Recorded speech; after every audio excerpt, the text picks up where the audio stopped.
Let's talk about something spooky. As it is Halloween, I thought that today would be a good chance to talk about one of my favourite Warhammer horror entries, The Watcher in the Rain, and thankfully my wonderful channel members agreed with me. Now, obviously this video will contain spoilers for that incredible story, so I would highly suggest that you try and procure the audiobook before finishing this. It really is very good.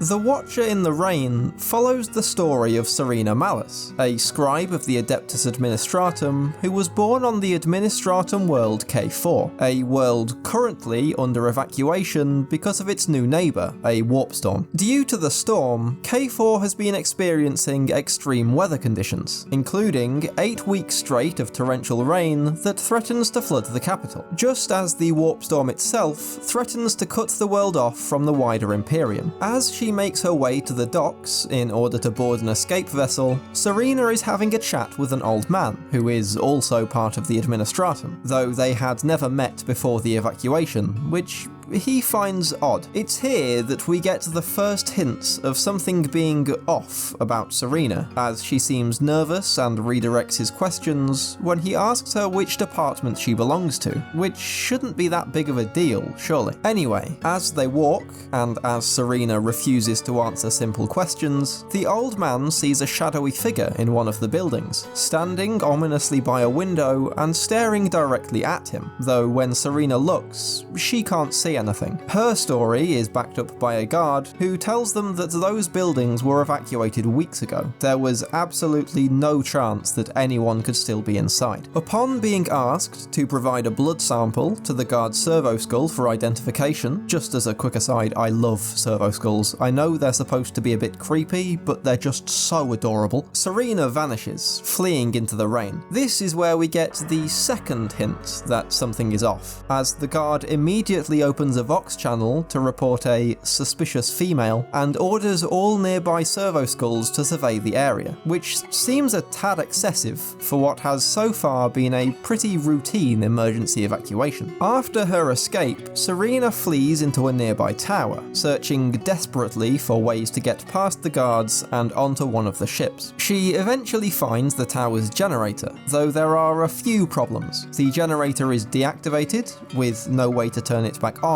and perhaps more pressingly, she isn't alone in the dark room. The room suddenly goes silent, save for a chilling voice coming from directly behind her, asking, "Will you see me?" and willing her to turn around and look at it. And now we meet our secondary protagonist, Inquisition interrogator Stefan Krukius, bit on the nose there, who saunters into the room, commands her at gunpoint to tell him what she is doing there, beats her, cuffs her, and forcibly takes a blood sample. You know, the standard Inquisition pampering. His servo skull reveals that she is not Serena Malus at all, but rather Greta Verne. She had been operating under the alias for more than a year. Mr. Torture, the torturer, reveals that Greta was responsible for the loss of over 1,000 Imperial lives, though through her tears she says that it was an accident, and she wishes to make a full confession. That, however, is far too easy for the Inquisition. Stefan calls her a heretic, and seems absolutely convinced that Greta is part of a cult serving a greater master. He's even already interrogated some of her fellow cultists. This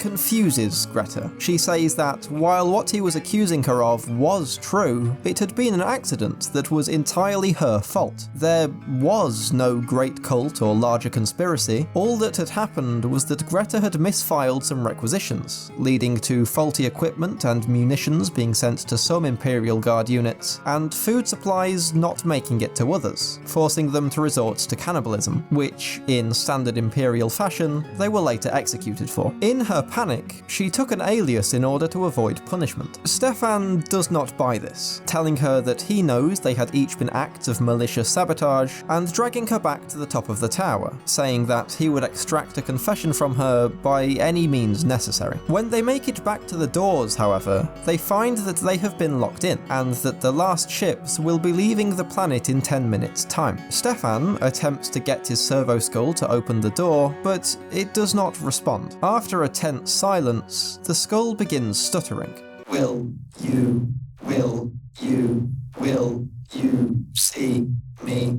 Will you see me? The next thing he knows, Stefan is on the floor, with Greta kicking him, sobbing, telling him to get up, that he had been unconscious for over 10 minutes, and that the ships had left. They finally get the door open, and make their way further into the city, in search of a smaller vessel they could use to get off the world. As the storm intensifies, Stefan repeatedly sees something out of the corner of his eye, a shadowy figure stalking them through the rain. Despite his demands to tell him how many of her cultists are following them, Greta states that she can't see anything, that there is nothing there except shadows in the rain. Suddenly, Stefan hears a voice from directly behind him. I'm right here. And wheels around, firing glass bolts wildly into the rain, though Greta again screams that there is nothing there except shadows in the rain, that he saw and heard nothing. The pair finally makes their way back inside, passing through a seemingly endless maze of tunnels and corridors, each filled with stacked scrolls as far as the eye could see, a glimpse into the mind-numbing monotony that faces the scribes of the Imperium day after day, that would be enough to drive anyone mad. Suddenly,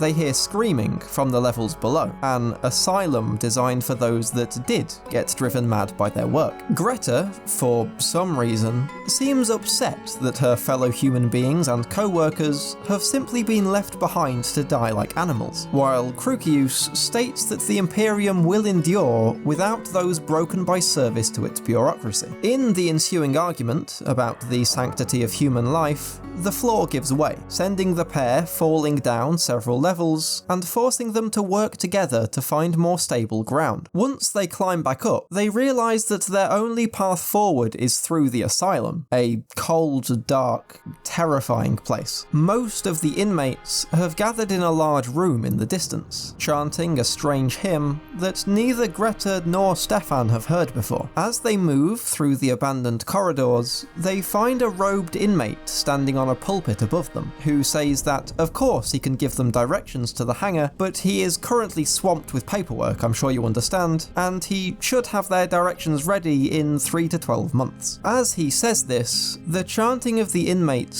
slowly begins to get louder, starting to surround them. The robed inmate declares that maybe he could manually process their request, and would show them to the hangar personally just as soon as they had been processed. He makes his way down to their level, telling them that his apprentice had also wanted to leave the week before, and opening a gate to show them her dismembered body, and pulling out a knife. As Greta and Stefan flee, the inmate shouts after them that the storm has come, and with it comes the Watcher in the rain. Stefan turns back, eager to learn more about this mysterious Watcher, as the chanting becomes clearer and clearer. We see him. We see him. We see him. Stefan begins to lose himself, Greta's voice becoming less and less clear as they can both feel the Watcher getting closer and closer, before Stefan again falls into unconsciousness. Suddenly, we see what Stefan sees, a flashback to his inquisitor training. We learn that early in his life as an inquisitor, Stefan had been dispatched to apprehend a heretic woman, interrogating her for 6 days using shards of glass and metal pipes that resulted in her death. It was later revealed that not only was she innocent of the accusations, she was also Stefan's own mother. When his master asked how that made him feel, Stefan replied that it was akin to polishing his boots or dressing his uniform,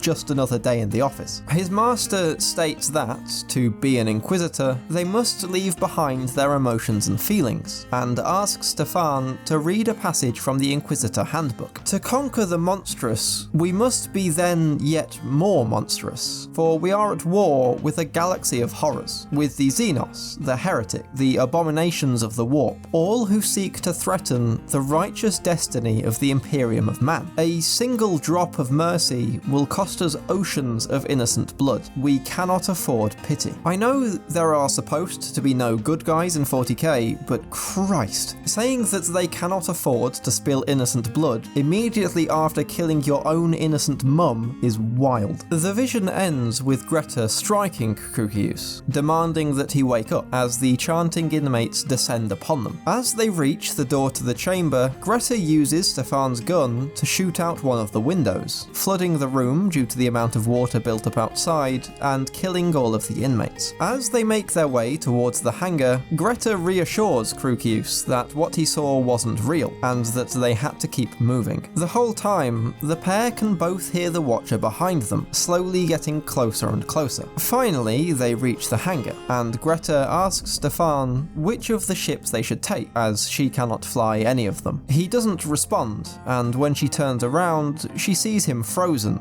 a look of terror on his face. The Watcher, it's standing right behind you.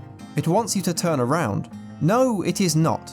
I will not turn around. We need to get on one of those ships and get out of here before we're trapped forever. I will not move a muscle towards those ships until you tell me what it is. If I am going to go mad, I will know the reason. What is it? Finally, Greta admits that she has been able to see it too. I don't know. I first saw it about a year ago, right around the time that the warp storms were first detected. I don't know what it is, but it seems to get stronger the more attention you give it, the more that you admit it's there. You have to tell yourself that it's nothing, that it's not there. It wants you to see it. It wants you to see what it is, to see what you are, all of the evil you have ever done. It's like a mirror, reflecting what you truly are. You have to ignore it.